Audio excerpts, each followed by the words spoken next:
And you're listening to Motorcycle Talk, and this is Gary and Kevin tonight. I hope everybody's had a great day. It's been one of those days where I felt like writing, but somehow I just didn't get it done. Anyway, Kevin will be here in a split second, give a take or two or three or four. And I think Kevin is on right now. Are you there, Kevin? Yes, I am here. How's everyone doing tonight? I hope everybody's doing good. I want to talk about winter riding and things that can happen in the winter that you really got to watch out for. And, you know, the main thing you have to do is wear the right gear. You know, there's been a lot of times I figured I'm just going to go for a short, like 5-10 mile ride, and I don't wear enough layer clothing, and I find myself freezing. And the problem is when you get cold, your reactions slow down, and that's when accidents can happen. And you're not really paying attention to the road or anything. That's what I just said. I said your reactions slow down if you're cold because you're not concentrating on what you're doing. Exactly.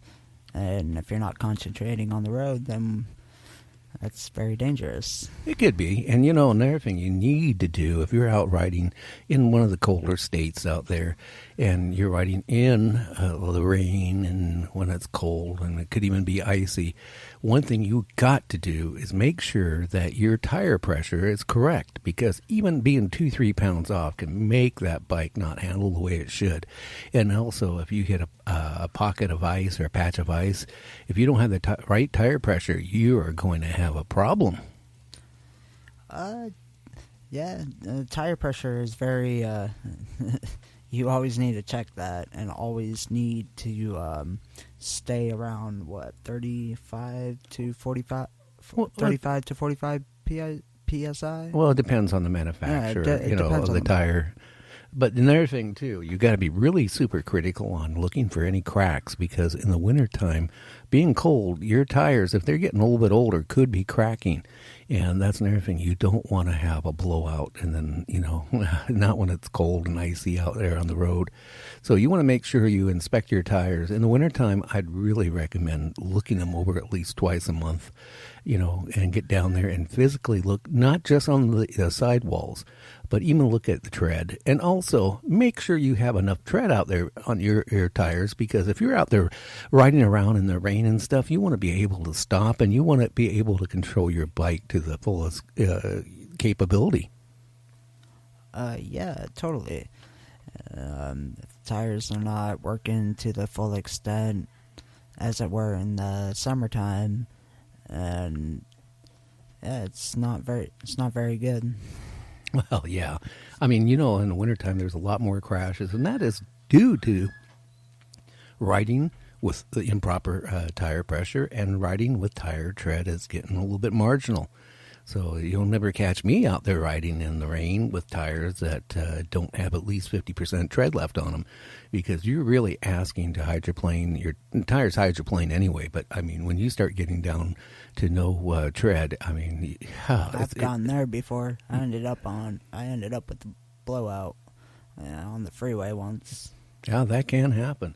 Exactly. And another thing, too, like in the summertime, you might have a marginal battery and you don't realize it.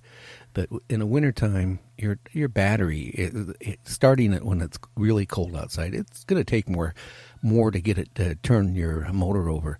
So if your battery is marginal, it could fail. And, you could be out there even riding, and it says it's charging, and it is charging. But your battery cell, or one of them, or two or more, could be actually failing. So you get to a destination, you shut your motor off, you go back out there to start your motorcycle, and it isn't going to do it. And you think it's one problem, and then it's actually another problem. It could be your compensator, it could be any of that as to why your bike is not starting. Now you got to take it to the shop and then fix all that. Well, what I'm talking about, though, Kevin, is, you have to look at a battery loses voltage when it's cold. So if you were riding in a temperature like at 38 degrees, for example, when you go to start that bike, it's going to draw a lot more amps to turn that motor over. So if your battery is getting to the point where it's old, it's going to have a hard time struggling to turn that motor over on your bike. But that's the problem I was saying. You could be out there riding, Kevin, And the next thing you know, you go there, stop to go get a hamburger or a beer or whatever you're doing, and you go there to start it back up, and it goes, click, click. That's it. The battery failed. So make sure if you are riding this time of year, you have a good battery.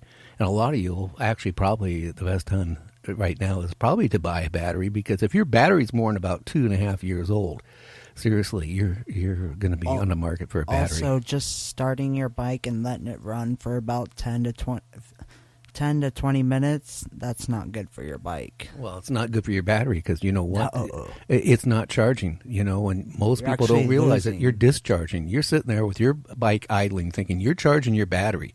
So you let your bike run for like 20 minutes, and your battery's already low from sitting in the cold, right? So now you're sitting there, and you're letting it idle for 10, 20 minutes thinking, oh, I'm charging my battery. You're not charging your battery. You're discharging your battery, because it's only going to start charging when you get up to a certain RPM. And that's when your stator and your voltage regulator kicks in. And that's when it's going to start charging. And it doesn't charge fast like a car. You can sit there and drive a car for maybe like 10 minutes and charge your battery fairly back up. A motorcycle, if your battery is way down, you're talking about a 25, 30-mile little ride to bring your battery back up. Exactly. And if you think just riding like a few miles back to the store and coming back, and you're doing that like pretty often, you're out riding a couple miles a day, and then you're just letting your bike sit, you're actually draining your battery. Oh yeah, you're killing it. Yeah, and I've been in a situation where I've been out somewhere, and I went to start it, and it didn't want to start. Luckily, that if you get enough people giving you a push, and you can get up enough speed, you can just pop a gear and start it on most bikes. But I don't want to be in that situation, because, again, if your battery's drained that much, you might get it started, but you might just be down the road a mile or two, and guess what? Your battery is totally drained, and you're stuck there on the side of the road. Don't want that. Now, another thing, this time of year, I increase the height of my windshield.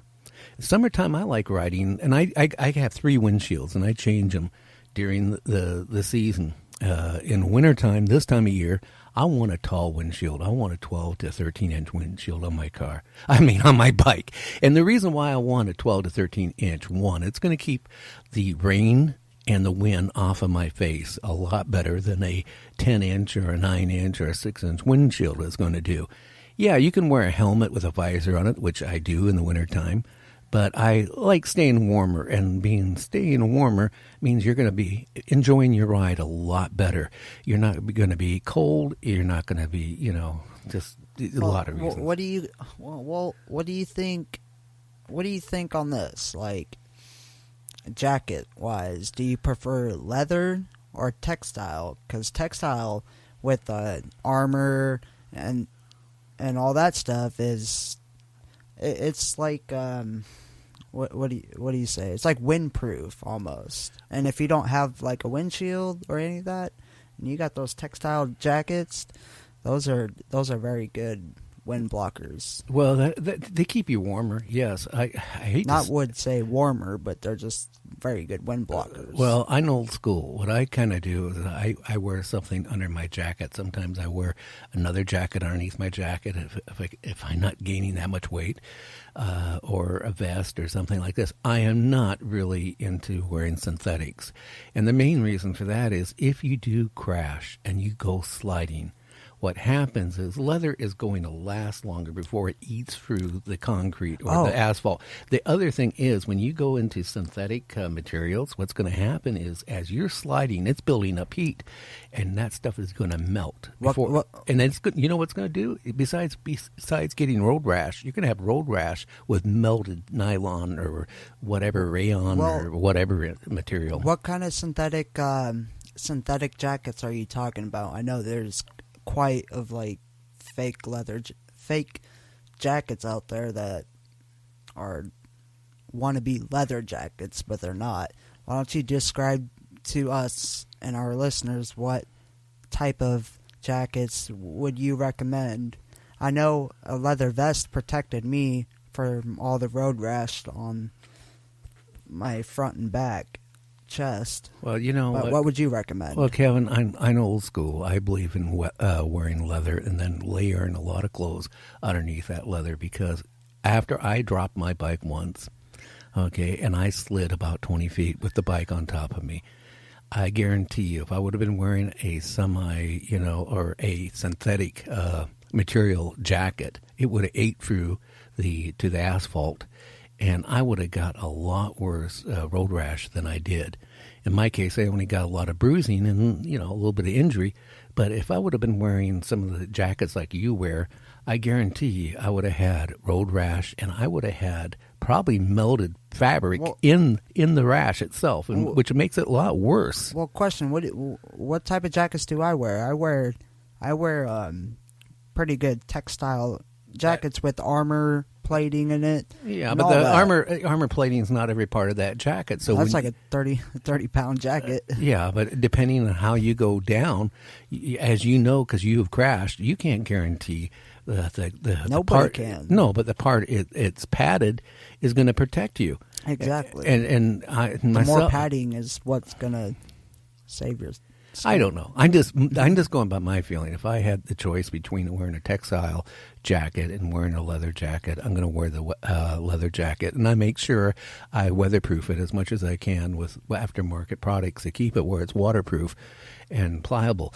Well, especially here in Washington, where it's like you don't know if it's going to rain the next day or, be sunny the next day. You got to have something that's going to be, rideable the next day. Because if it's going to rain, you got to have some rain gear, or it's going to snow or something like that. I rode in the snow once going over a pass. I will never ride in the snow. But hard. Another thing, too, in the winter months, wear taller boots. Get some 12-inch boots or something. You just don't want to wear your normal short or medium-height boots. By wearing the taller boots, it's going to keep the rain from getting inside your boots a lot faster, and it's going to keep your legs, legs a lot warmer. And I can back my bike out finally with the right boots. I'm able to back it out. Yeah, and so that's some of the things. Now, what's really important, too, when you're riding out there, especially if you're not rode in the rain, and for years when I rode, I only rode a short distance, maybe like 8-10 miles at the most in the rain, just from getting to point A to point B, or if I wanted to go to the supermarket and the only transportation I had in that particular day, and it was raining out, was a car or a motorcycle, I would take the motorcycle. But after riding 1,300 miles in nonstop heavy rain, I kind of learned how to, ride in it. And that is so important, learning not to use your front brake so much when it's wet. Use more of your rear brakes and very lightly on your front brakes. Otherwise, just if you hit the wrong type of patch of oily water on that road and you use your front brakes too much, you're going to go down. And I'll be honest with you, I had the habit of using my front brakes a lot because it worked for me. But in the winter, I kind of shift away from using the front brakes more and using the rear brakes just for that reason. It gives you more stability.